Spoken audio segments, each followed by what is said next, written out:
Ya, kita coba ulas ya melalui perspektif-perspektif dari para expert yang kita undang pada pagi hari ini. Kalau di layar kaca Anda sudah melihat ada Mbak Eva Zulfa saat ini. Terima kasih sudah hadir, Mbak. Selamat pagi, Selamat Mbak pagi. Eva. Apa kabarnya? Sehat? Lama tidak Alhamdulillah. berjumpa. Iya. Oh, aduh. Dosa saya banyak nih ya, nggak datang ke studio. Dosanya banyak loh. Beliau ini ahli hukum pidana dari Universitas Indonesia dan juga bersama Mbak Eva. Mbak Eva nggak sendiri, Mbak.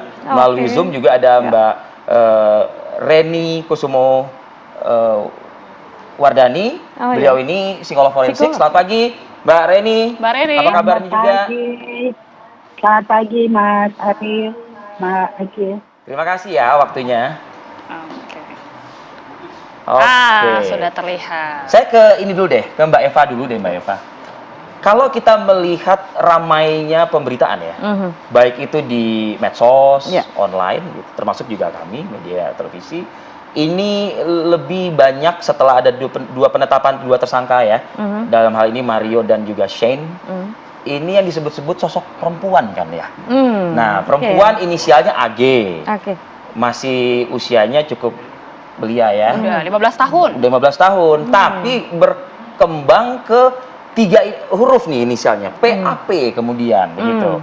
Nah, sebetulnya sih pagi ini kita mengundang juga Mbak Eva, pengacara yang kemarin juga menyampaikan kepada awak media untuk stop pemberitaan terkait dengan A ini begitu ya. Nah, jawaban dari pengacaranya nanti dulu ya Mbak, kami belum bisa banyak berkomentar. Terima kasih atas undangannya. Jadi kita hormati jawaban dari pengacara AG. Tapi kalau Mbak Eva melihat, seberapa penting sih sosok AG ini dalam kasus penganiayaan terhadap David yang dilakukan oleh Mario? Oke.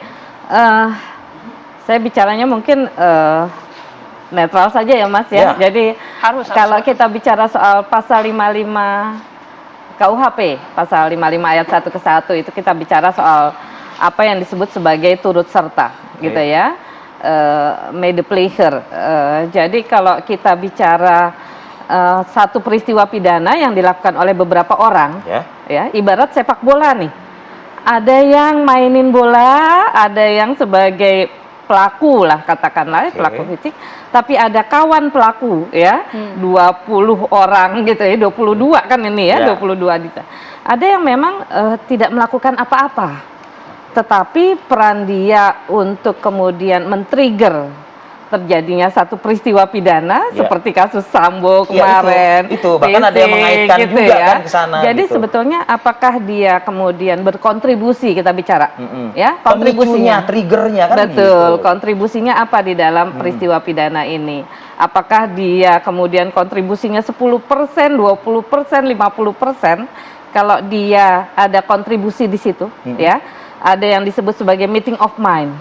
Ya, kesamaan niat untuk melakukan satu tindak pidana, ya, dalam konteks ini apa namanya yang disyaratkan sebagai kontribusi niat tadi, itu sebetulnya sudah cukup untuk menempatkan orang sebagai peserta pelaku. Kalau tadi Mbak Eva mengatakan niatnya sama dengan tersangka. Betul. Tapi yang berkembang juga melalui pernyataan kuasa hukumnya AG adalah contoh aja misalnya, ada 2 hal kan, yang foto selfie ya gitu ya. Itu ternyata bukan foto selfie, tapi sedang mengelus kepala dari korban, katanya seperti itu. Karena juga diminta oleh ibu dari si pemilik rumah yang ada di kawasan Pesanggerahan untuk meninggikan kepalanya agar darah tidak masuk, seperti itu. Lalu yang kedua, dia juga sudah sempat mengatakan untuk tidak melakukan penganiayaan kepada Mario terhadap David ini, begitu. Nah artinya ya kalau dari Mbak Eva katakan, kita mau pakai yang negatif atau yang positif nih sekarang? Ya, itu tergantung pada investigasi polisi, gitu ya. Apakah perbuatan ini untuk menghapus jejak ya bahwa dia adalah provokator, gitu ya, atau memang itu tulus dilakukannya, ya, dia tidak ada kontribusi di dalam peristiwa itu dengan dia tunjukkan melalui perbuatan. Ya, dalam beberapa medsos saya lihat kata-kata menolong korban gitu ya, dan kemudian mencegah supaya penganiayaan tidak berlangsung terus gitu ya, atau tidak terjadi. Berbeda sekali ya dengan narasi awal begitu ya. Betul. Jadi ya ini kebijakan dari penegak hukum untuk kemudian membuktikan niat ini kan tidak gampang, gampang, ya, betul. tidak gampang. Tapi kalau kita kembali lagi kepada sisi hukumnya tadi, artinya memang harus ada niatan terlebih dahulu dulu ya, Betul, untuk bahwa dia betul. itu bisa dikatakan juga sebagai pelaku yang juga ikut berkontribusi begitu, Iya, Pak. betul. Jadi pelaku peserta tadi ya, walaupun tidak ngapa-ngapain gitu ya, dia hanya melototin saja, dia hanya melihat saja gitu ya.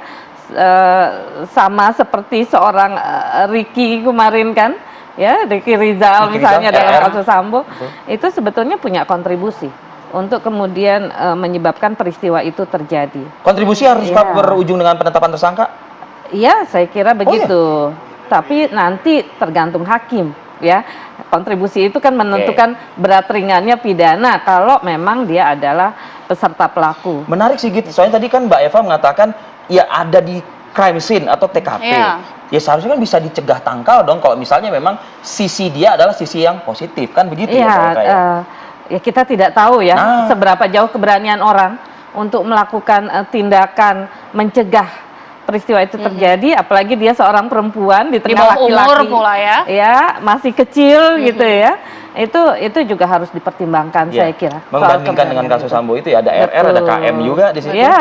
Oke. Jadi kalau kita kait-kaitkan sama di sana ya. Oke. Karena banyak yang juga mengait-ngaitkan ya. Tapi mungkin kita ingin tanya juga ke Mbak Reni. Mbak Reni kalau mendalami mungkin dari sisi Mario terlebih dahulu ya. Motif sejauh ini yang diketahui adalah motif kecemburuan atau motif asmara.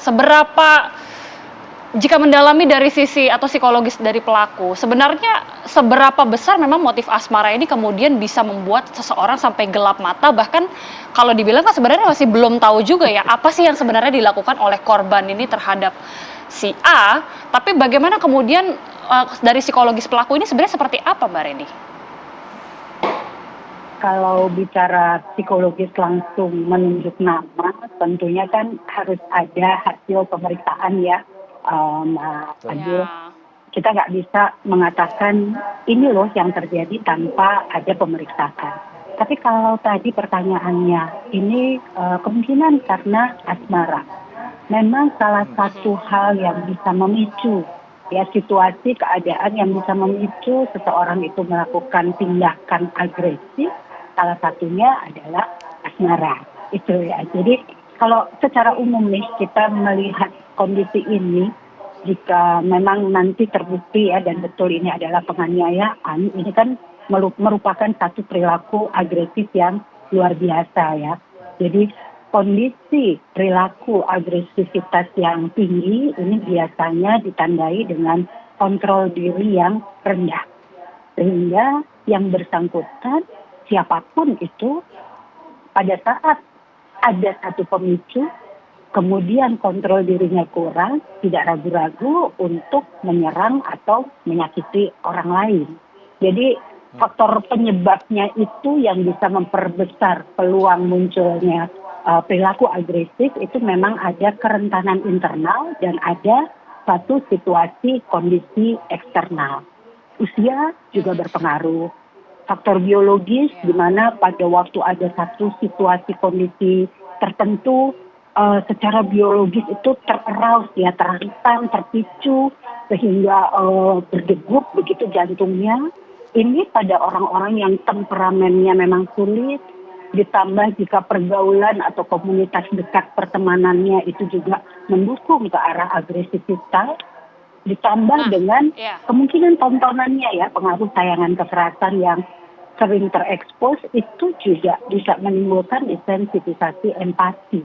Jadi faktor-faktor ini yang kemudian bisa bercampur, berinteraksi yang menimbulkan satu perilaku agresif. Ya, nah itu dia tadi juga sempat disebutkan oleh Mbak Reni bahwa peran dari teman-teman ini juga sangat berpengaruh karena salah satu tersangka adalah teman, yaitu si SLR itu yang ternyata juga provokasi atau memprovokatori. Apakah ini juga kemudian ikut mempengaruhi aksi penganiayaan yang dilakukan atau membuat gelap mata Mario gitu juga ya? Kita lanjutkan ulasan dari Mbak Reni dan juga Mbak Eva usai jeda pariwara berikut ya Mbak. Sesaat Kami akan lagi. kembali saat lagi.